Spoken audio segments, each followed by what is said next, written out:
Hello YouTube, welcome to my channel. It's Brianna. Today I'm going to be doing a college freshman advice. I know before I went to college I was stressing out about the things, just getting adjusted and meeting people and just stuff that was just, normal to be stressing about. But I composed a pretty good list on my phone. So hopefully if any of you guys are stressing, I can be there to alleviate that stress and offer you guys some pretty good tips. Also, sorry if you hear any noise. I'm by my window and people are driving by and stuff like that, so excuse the noise if there's any. So for some preschool advice, I would advise going to orientation or any events that are offered for your college or just freshman events. So I'll go to University of Houston and they offer something called Coug Camp. And Coug Camp was basically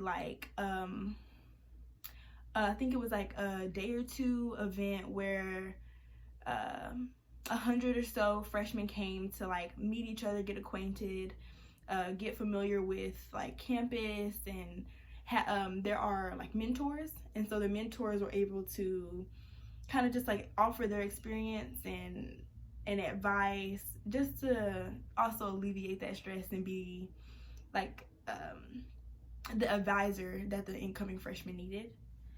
Orientation was where I met some friends going into the campus, and so when I was already on campus going to school, I had people to communicate with and was well acquainted with, so I didn't really feel alone or anything like that.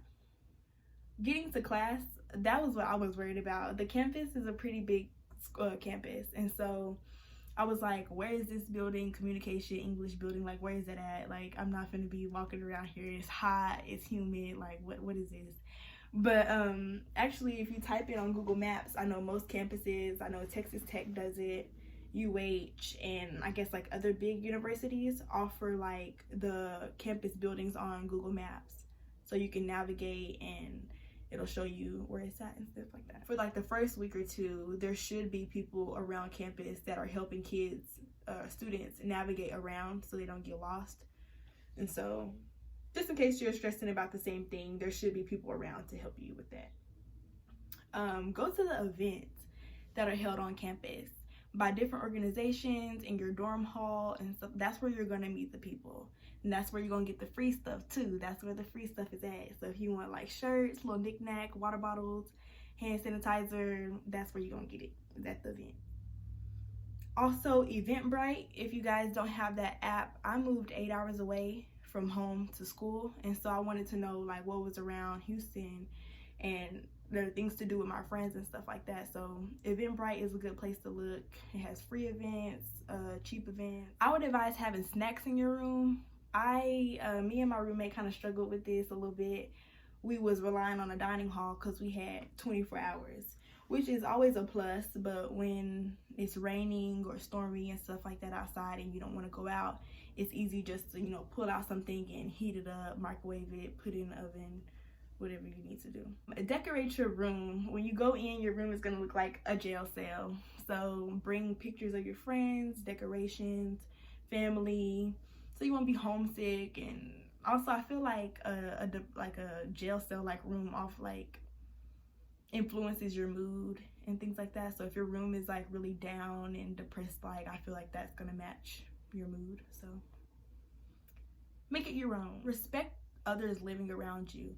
I know I stayed on the 3rd floor, so I had people above me, and at night when you're trying to study or sleep and you have people running around and making noise, that's disrespectful to the people around you. So I would just be courteous to those by being quiet when it's nighttime and you think people are studying, or just cleaning up after yourself. We shared a kitchen on each floor, and I know a lot of people were being messy and weren't cleaning up after themselves, not cleaning up the microwaves or the ovens and stuff like that. So that's just a courtesy thing. I would advise to set up study times and stick by them. It is so easy to fall off with studying because there's so much to do on campus, especially if you're living there. So I would always just stick to a certain schedule for yourself and stick to it, because in the long run it will help you out with exams. The library is a cool place to study, but I liked finding places that were kind of my own on campus to study at. I know the library is pretty much like a well-known thing as being the place to study, and so that's where a lot of people are going to be at.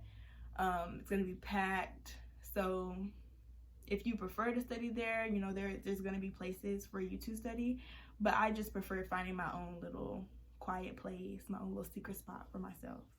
Do not study with friends. Please don't. Like, you're not going to get any work done. You're going to be sitting there listening to music, getting off topic, and then failing your exams. So don't study with friends. I wouldn't advise it. Mental health, the transition is going to be hard. For me, it was for a little bit, just, you know, just adjusting from being so far away from home. I had never lived outside of the city that I was born in. I know some campuses offer counseling and mental health services. If you need those, please take advantage of those services. Those are what they're there for you for. And so, yeah. Like, there are people around that are going to be feeling just like you, like alone, by themselves, and that's why I advise going to the events, because that's really where you're going to meet people and be able to branch out with people that have similar interests and hobbies. Find your healthy distressor, whether that be working out, taking a walk around campus with friends, attending an organization. I know that me and one of my close friends would eat lunch 2 times a week on the same day, just so we could, you know, have that moment to converse about what was going on in our lives and de-stress and stuff like that. And I also went to work out with some of my friends. I would recommend bringing a pepper spray, whatever, just in case you're walking at night. I know there are campuses that offer like emergency buttons or whatever around campus. I know my school did. But just have that extra protection on yourself, because you never know what's going to happen. I stayed in 3rd Ward, and I don't know what the connotation is, if you guys have ever heard of it. But some of the kids was getting robbed. That's all I'm going to say. So if they would have had that mace, put somebody back. I'm going to show y'all what my little weapon was. I kept this baby in my purse. I don't know if I was going to use it and nothing like that, but just in case I had to scare somebody back real quick, they knew I wasn't playing. But just be careful. I also recommend having your school's police department saved in your phone, as well as your residence hall's number saved on your phone. You never know if you're gonna forget your key and you need help getting in, or if something happens and you need to call for emergency or anything. If you're gonna drink, make sure you know your tolerance. Like, people get sent, we had a Cougs recovery, and so that was basically for students who had gotten too intoxicated or were battling like alcohol poisoning. They would get sent to Cougs recovery to you know, get the alcohol out of their system. But with that, people get fined, your parents get called, so you have to go to court and stuff. So know your tolerance. Don't drink more than what your body is used to.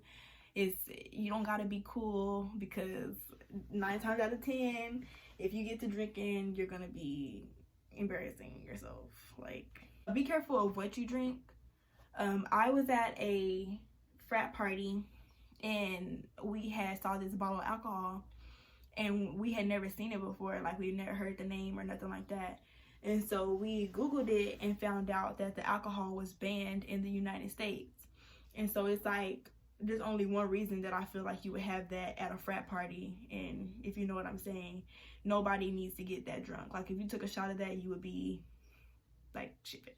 So yeah, so just be careful, please. I wouldn't go anywhere without a DD or somebody that, you know, if y'all have like a Uber plan set up or like some type of transportation, but don't go anywhere without a DD. Guys will try to talk you out your panties.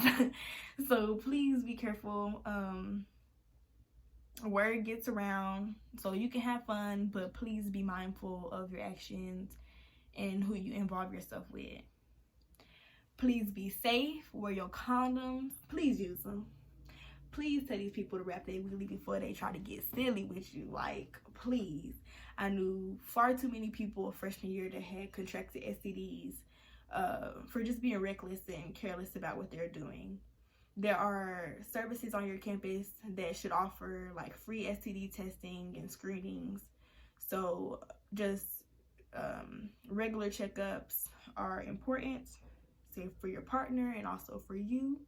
They offer free condoms, free lubricant, whatever you need. So take part in these services, because you do not want to end up with a lifelong disease. Be careful of who you let into your space. I would say if it's your first time hanging out with somebody, make sure that somebody else is present. I wouldn't have anybody in your dorm room if this is your like first few times hanging out until you get comfortable with these people. Just because sexual assault is a thing, and I've seen on Twitter the stories of people that have come out about their problems on campus with it. So just please be safe and be careful of who you invite into your space, and if you do, have somebody with you. Be prepared for the weather wherever you go. I wasn't expecting Houston to be so rainy for some reason, but it was. So make sure you have your rain boots, your umbrella handy, a big coat, shorts, walking shoes, just stuff to accommodate for the weather that you're gonna have where you are. Attendance. Some campuses don't take attendance, but my school did. So it was like if you miss like 3 classes, it was some type of penalty involved. So just please go to class. It's very important. I know getting adjusted to lectures and having somebody just sit and talk to you the whole time is boring and stuff like that, but it is important. The things that are taught in lecture are going to be on the exams. If you have group chats and group meets, those are really helpful for if you miss class and you need notes and whatnot, but do not send like answers or anything in a group meet that was made like by a professor or a student teacher, because they will snitch on you. So if you're gonna do anything like that, make sure it's a group chat that a student has made with some trusty people in it. Be on time to your classes. I know it was so embarrassing to be like that one person in that one class that you just like keep showing up late and like disrupting the class, especially because I was in honors college. So my classes, I did have some like 300 plus people lecture halls, but for the most part my classes were like 12 to 16, so they could see me when I walked in. And although it's easy just to roll out of bed and whatever you slept in and just get ready for class, I feel like those were my worst days. It was hard for me to focus. It was hard for me to like stay awake. So just giving yourself that extra time in the morning to get ready and prepare for the day was really like helpful for like my day. I felt better like when I got up and went to the dining hall, ate breakfast, you know, took a shower in the morning. I felt engaged in class and I felt ready to take on the day. So yeah, those are my tips. Hopefully I touched on some very helpful topics for you guys. If you have any questions about any more questions about adjusting to college and college in itself, feel free to inbox me, comment down below, whatever. I am here quarantining, so I have all the time on my hands to answer whatever questions you may have, if you have any. So as always, like, comment, and subscribe, and I will see you guys in my next video.